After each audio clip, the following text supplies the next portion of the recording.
सोमवती अमावस्या, सोमवार को पड़ने वाली अमावस्या को सोमवती अमावस्या कहा जाता है। इस अमावस्या पे औरतें अपने पति की लंबी उम्र के लिए व्रत रखती हैं।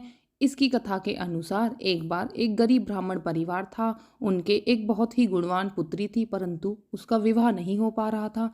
उन्होंने इसका उपाय एक साधु महाराज से पूछा, तो साधु महाराज ने कहा कि आपकी पुत्री के हाथ में विवाह के योग ही नहीं है। पति पत्नी बड़े दुखी हुए। उन्होंने साधु महाराज से इसका उपाय पूछा। साधु महाराज ने अपनी अंतर्दृष्टि से देखकर कहा कि पास के ही गांव में एक सोना धोबन नाम की बहुत ही पतिपरायण स्त्री रहती है, आचार विचार और गुणवान है। तो अगर आपकी पुत्री उसकी सेवा करे और सेवा से खुश होकर यदि वह अपनी मांग का सिंदूर आपकी पुत्री की मांग में भर दे, तो अवश्य ही आपकी पुत्री के हाथ में विवाह के योग बन जाएंगे और इसका वैधव्य मिट जाएगा।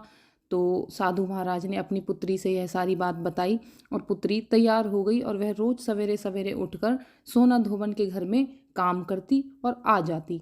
एक दिन सोना धोबन ने अपनी बहू से कहा कि क्या तुम सारा काम सवेरे ही उठकर कर लेती हो। बहू भी हैरान रह गई। बहू बोली, माँ जी मुझे लगा कि काम आप करती हैं, मैं तो देरी से उठती हूँ।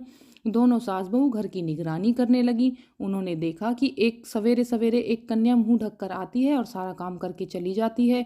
सोना धोबन ने उस दिन उस कन्या को पकड़ लिया और पूछा कि तुम मेरे घर की चाकरी क्यों कर रही हो, मुझे कारण बताओ।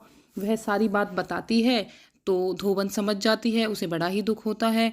तो वह उसकी मदद करने के लिए तैयार हो जाती है, परंतु सोना धोबन का पति कुछ अस्वस्थ होता है, यानी बीमार होता है। जब सोना धोबन कन्या के साथ जा रही होती है तो वह बहू से कहती है कि जब तक मैं घर पर ना हूँ घर से कहीं मत जाना, मेरे पति को अकेला छोड़कर ना जाना। तो बहू भी हाँ कर देती है।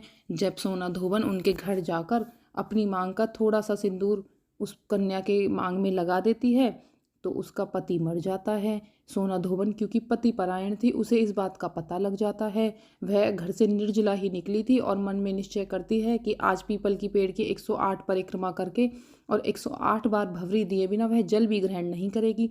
रास्ते में जब पीपल का पेड़ आता है तो वह ब्राह्मण के घर से मिले हुए पूरे पकवान का भोग ना लगाकर ईंट के 108 टुकड़ों का भोग लगाती है वहां पर और 108 बार परिक्रमा देती है।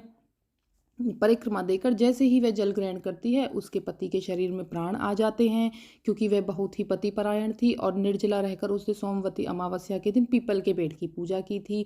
तो यह उस व्रत की कथा है। जो भी महिलाएं इस व्रत को करती हैं उन्हें सौभाग्यवती होने का वरदान मिलता है। तो आपको ये कथा कैसी लगी? अच्छी लगी हो तो मेरे चैनल पर बने रहिएगा। हर हर महादेव, जय भोलेनाथ।